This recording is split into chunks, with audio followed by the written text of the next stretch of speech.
So working on a 2019 Explorer with a 3.5 liter. This is a police car, and they came in with a check engine light on, 59,000 miles, 8 years, 80,000 mile warranty on the emission stuff. And this is the new scanner from Ancel. This is the one I've been telling you guys about. This is the bigger one. I think with their discounts it comes out to about 115, 120 bucks. But it's a nice scanner, very clear data set, nice to get in here and be able to read stuff, pull multiple data PIDs up on one screen. And you can see here, I didn't update anything, took it straight out of the box and plugged it right in, still got the plastic on the screen. I'm going to show you what the catalytic converter is doing. Look here at bank 2 sensor 2 and bank 1 sensor 2. You see how the downstream sensor is pretty steady right around 0.7 volts. It's barely fluctuating, it's still staying ballpark right in the same area. The catalytic converter is really doing its job.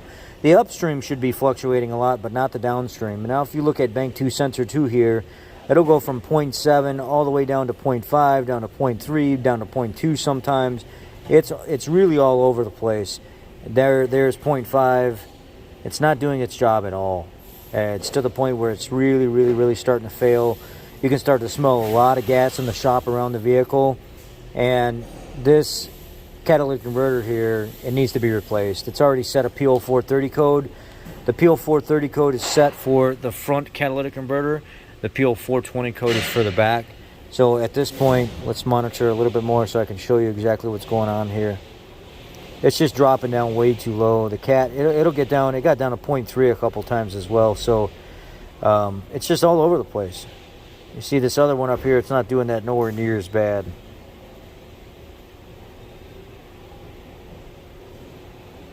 Just monitor it for a few more seconds.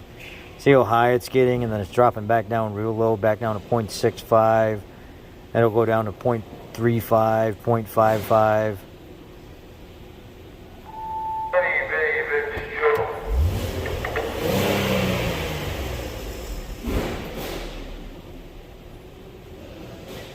.8.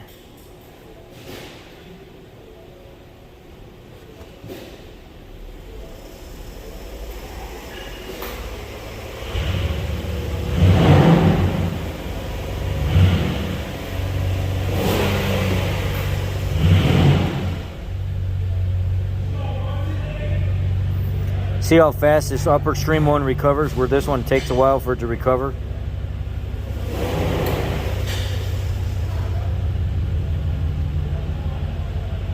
And then it doesn't even bounce back. It bounces back high, and then it's back low again. So there you go. Yeah, it's not doing its job at all. It should be consistently right at about 0.7. So we got to get a new catalytic converter in this.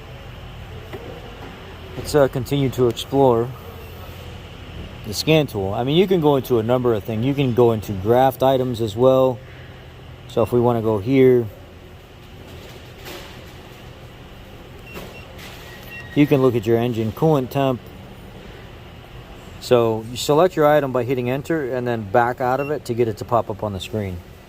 So you'll have like, it'll show you, it'll give you ECT, engine coolant temp, 99 degrees Celsius here.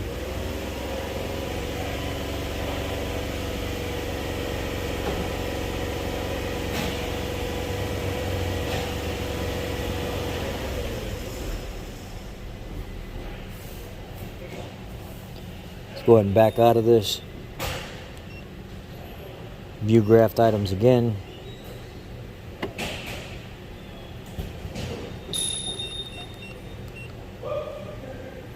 Say we wanted to compare short-term fuel trims between the two.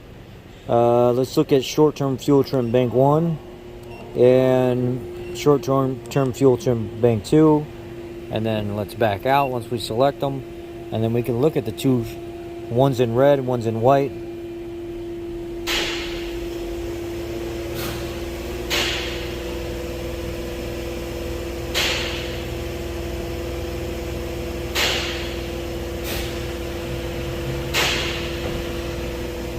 See how bank 1 is kind of staying around 0, but short-term fuel trim bank 2, it's having an issue keeping it down closer to 0.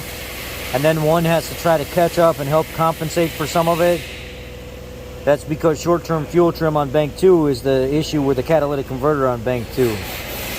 So it's kind of a really neat scanner. It's it's, to me, it's pretty damn neat.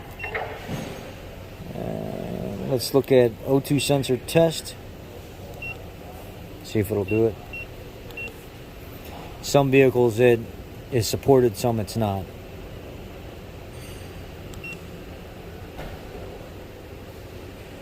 It says this vehicle does not support that. Hit OK.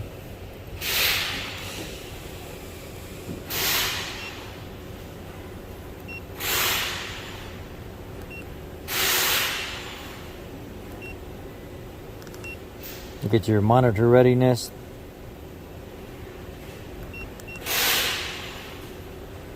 A lot of them are incomplete because the code's set in the computer.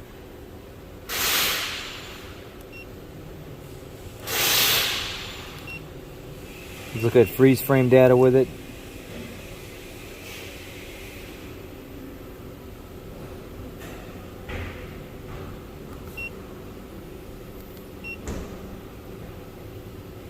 Calculated load 50.2% when the code was set. 89 degrees Celsius on the short-term fuel trim 0.8. Long-term or short-term fuel trim on bank 2 1.6. So obviously there's a difference there. It was at 1100 RPM or 1183 RPM. Vehicle speed 57 kilometers. Intake air temp 51 degrees Celsius. And look at, I know it's not a huge indication, but here 0.750 volts on bank 1 sensor 2, but on bank 2 sensor 2 where there's a problem, there's the voltage a little bit more. That seems to be jumping up all the way 0.78 all the way up to almost 0.9 volts, and then all the way back down to 0.3 sometimes if you let it run long enough. So there's an issue there on bank 2 sensor 2.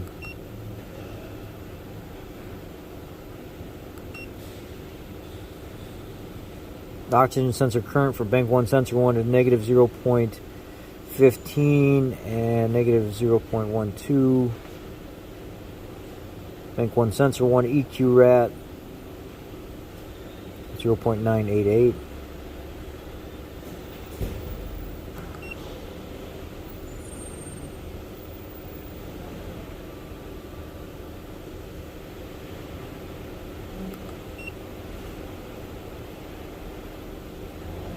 So all the throttle positions look good. I'm looking at absolute throttle position B and D. E should be half of those, which it is. So that's good.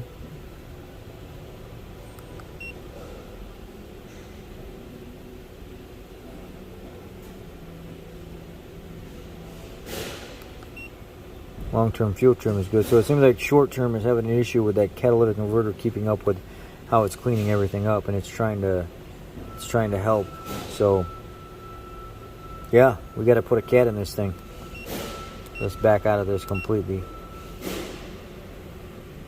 And I just went right to here and clicked on that, and it linked the vehicle immediately. And then over here,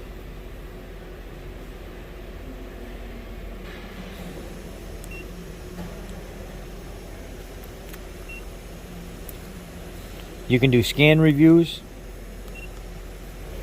This particular vehicle, until it's updated, I don't think this one's actually going to scan. Oh, that's Euroford.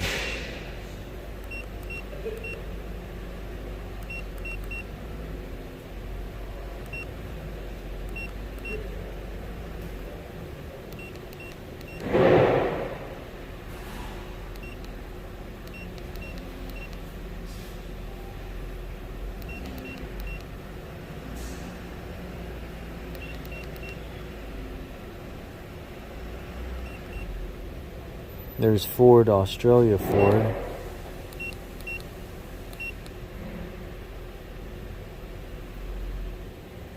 And then here's USA Ford. So let's do a scan.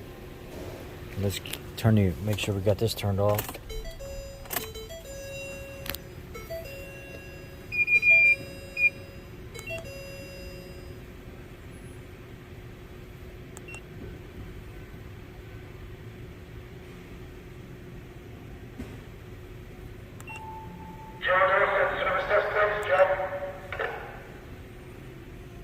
Select diagnosis mode, automatic.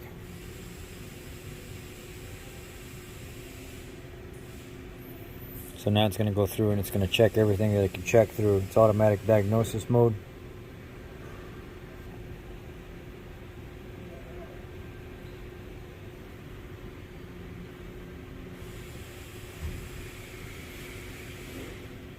It's got a hints category that popped up.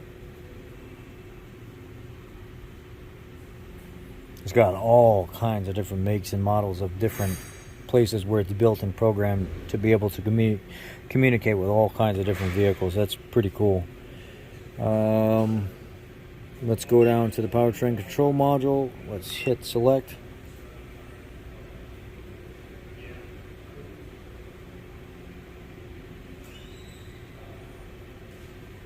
Read fault data. Key on engine off or key on engine run. Let's do key on engine off. No DTCs.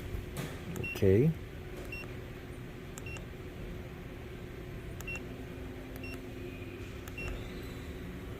That can't be right.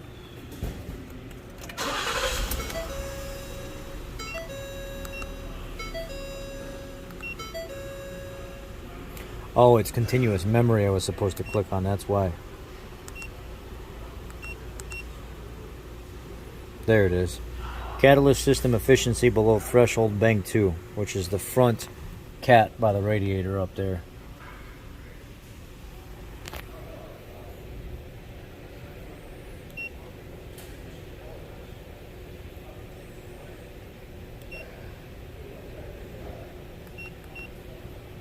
Read current data.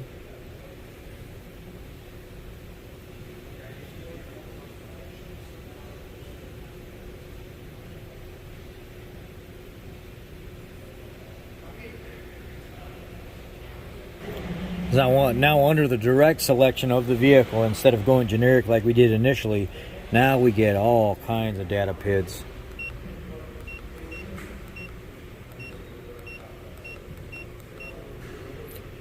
$341 data PIDs now.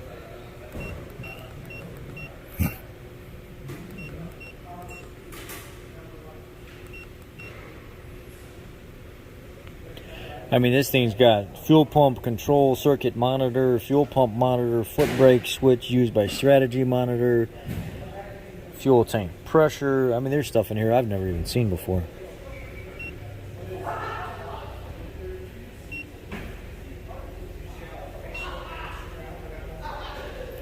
Generator fault status, generator current status, corrected value. Yeah, this is kind of crazy because I've never seen other modules like handhelds do what this one's doing right now. It'd even give you like PIDs for active grill shutter position A, inferred, indicates over temp, grill shutter mode. I can't.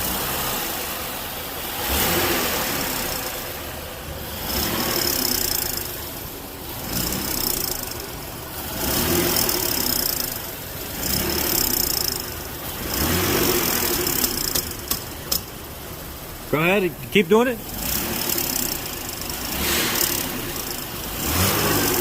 Dude.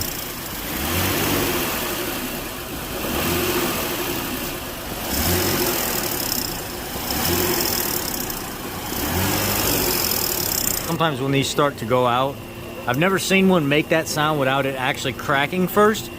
This one's on the verge of going out. That do it. Yeah, so this whole pipe's got to get replaced because it all comes as one unit. So I'm gonna have to literally get like bolts for it, gaskets for it, nuts for it up here, and then this front cat, it has to go. I got to pull this out of here and replace it as well. So the Ancel works good. I was able to diagnose what I'm dealing with here, and yeah, I'm pretty happy with it. So it's a good tool to have, guys. Hope you guys enjoyed the review. Parts are ordered on the cop car. The Ancel FX2000 was very handy and was able to help me diagnose exactly what was going on with this. I didn't have to have a factory scanner, so that's a plus. Thank you guys, I appreciate it. And thank you to the Ancel team and the Amazon team for sending me the products to try. As always, I get to keep the product for free. You guys get the option to buy it not only at the Amazon's discount, but also the further discount they give us for you being a part of this channel. Thank you guys. And be blessed and have a great night.